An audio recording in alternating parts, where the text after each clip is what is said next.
मंडळी, यंदा 100 वर्षांनी एक दुर्मिळ योग जुळून आलाय आणि त्यामुळेच एक प्रश्न निर्माण झालाय, तो म्हणजे धुळवडीला रंग खेळायचा की नाही. अतिशय महत्त्वाचा प्रश्न, ज्याचं उत्तर तुम्हाला आजच्या ह्या व्हिडिओत मिळणार आहे. यंदा धुलिवंदनच्या दिवशी चंद्रग्रहण आहे, म्हणूनच रंग खेळायचा की नाही हा प्रश्न निर्माण झालाय. आता इथे अनेक मतांतर आहेत. आपण त्यातला सुवर्ण मध्य काय आहे तो बघणार आहोत. पंचांगानुसार 2 मार्चला संध्याकाळी 5:55 फाल्गुन पौर्णिमा सुरू होत आहे आणि 3 मार्च रोजी संध्याकाळी 5 वाजता फाल्गुन पौर्णिमा समाप्त होणार आहे. होलिका दहन जे आहे ते आपल्याला 2 मार्चच्या रात्री करायचं आहे. 2 मार्चला चंद्रग्रहण नाही आणि सूतक काळही नाही, त्यामुळे 2 मार्चला होलिका दहन केलं जाईल. होलिका दहनाचं क्लिअर झालं. आता धुलिवंदनचं बोलूया, रंगाचं बोलूया. तर धुलिवंदन हे 3 मार्चला कॅलेंडरमध्ये दाखवण्यात आलेलं आहे, परंतु 3 मार्चला चंद्रग्रहण असल्यामुळे रंग 3 मार्चला खेळता येणार नाहीत, कारण धुलिवंदनच्या दिवशी सकाळीच सूतक काळसुद्धा सुरू होतोय. म्हणजे वेदादी नियम जे पाळले जातात, वेद पाळले जातात, ते सुद्धा सकाळी सुरू होत आहेत. त्यामुळे धुलिवंदनच्या दिवशी यंदा रंग खेळता येणार नाही. यामागे आणखी एक दुसरंही कारण आहे, ते म्हणजे चंद्रग्रहण तर आहेच, पण त्याचबरोबर यंदा पौर्णिमा तिथीची व्याप्ती म्हणजेच काय तर हिंदू धर्मात उदय तिथी महत्त्वाची मानली जाते. म्हणजे जी तिथी सूर्य बघतो ती महत्त्वाची मानली जाते. आणि 3 मार्च रोजी पौर्णिमा तिथी असली तरी रंगाची होळी खेळण्यासाठी लागणारी जी प्रतिपदा आहे ती मात्र 4 मार्चच्या सूर्योदयात येते, म्हणून 4 मार्चला रंग खेळले जातील. आता इथे ना प्रत्येक गावाची, प्रत्येक शहराची, प्रत्येक भागातली परंपरा वेगळी आहे. काही ठिकाणी धुलिवंदनच्या दिवशी रंग खेळण्याची प्रथा आहे, तर काही ठिकाणी रंगपंचमीच्या दिवशी रंग खेळण्याची प्रथा आहे. आता ज्यांच्याकडे रंगपंचमीच्या दिवशी रंग खेळण्याची प्रथा आहे त्यांना काही प्रश्नच नाही, कारण 8 मार्चला रंगपंचमी आहे आणि रविवार पण. त्या दिवशी तुम्ही बिनधास्त रंग खेळू शकता. 8 मार्चला पण ज्यांच्याकडे धुलिवंदनला रंग खेळला जातो त्यांनी मात्र 3 मार्चला न खेळता तो 4 मार्चला खेळायचा आहे. 4 मार्चला वसंत उत्सवाचा प्रारंभ होणार आहे. 4 मार्चलाच रंग खेळून धुलिवंदन साजरी करायची आहे. आता काहींच्या मनात असा प्रश्न येऊ शकतो की मागच्या वर्षीसुद्धा होळीच्या मध्येच चंद्रग्रहण आलं होतं आणि तेव्हा मात्र असं काही सांगण्यात आलं नाही की रंग खेळू नका वगैरे. तर मागच्या वर्षी जे चंद्रग्रहण होतं ते भारतात दिसणारच नव्हतं, त्यामुळे कुठलेही वेदाधी नियमसुद्धा लागू झाले नाही.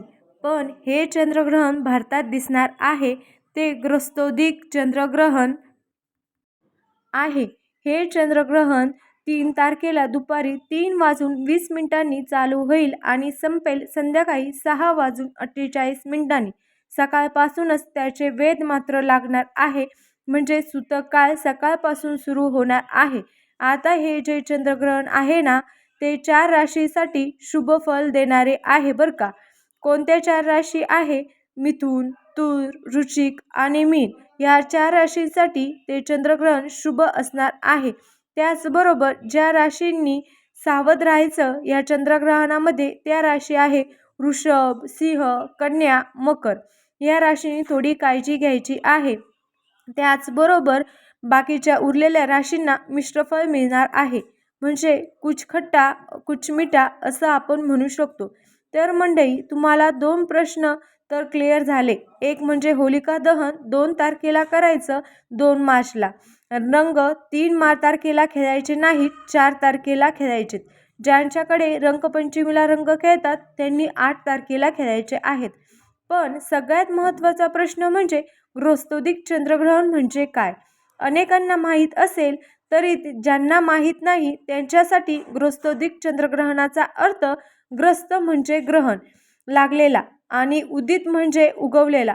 ग्रस्तोदित चंद्रग्रहण म्हणजे असं चंद्रग्रहण ज्यामध्ये चंद्र उगवत असताना तो आधीपासूनच ग्रहणग्रस्त असतो, सावलीत असतो.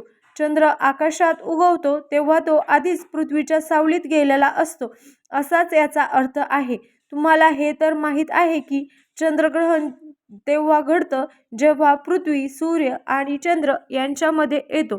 जर चंद्रग्रहणाची सुरुवात चंद्र उगवण्यापूर्वीच झाली असेल तर तो उगवताना सावलीतच दिसतो. त्याला गृहस्थोदिक चंद्रग्रहण म्हणतात. ही संपूर्णतः एक खगोलीय घटना आहे.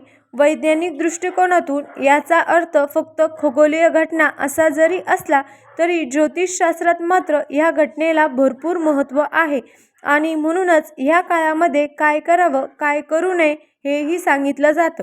अर्थात तुमचा जर ज्योतिषशास्त्रावर विश्वास नसेल तर तुम्हाला कुठलेही नियम लागू होतच नाही, पण तुमचा ज्योतिषशास्त्रावर विश्वास असेल तर मात्र तुम्ही काही नियमांचे पालन करायला हवं.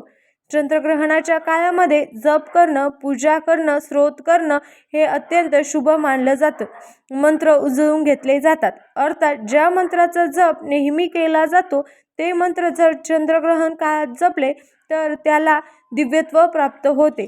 त्या मंत्राची शक्ती वाढते, ताकद वाढते असं ज्योतिषशास्त्र सांगतं.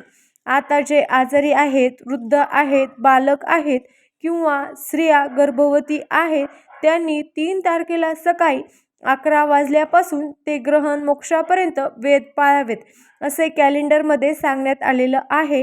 इतरांनी मात्र सकाळपासूनच चंद्रग्रहणाच्या नियमाचे पालन करायचे आहे. ग्रहण संपल्यानंतर स्नान आणि दान करण्याची सुद्धा प्रथा आहे. अशाच प्रकारच्या माहितीपूर्ण व्हिडिओसाठी आपल्या चॅनलला सबस्क्राईब करून घ्या. व्हिडिओ आवडल्यास लाईक आणि शेअर करा. धन्यवाद.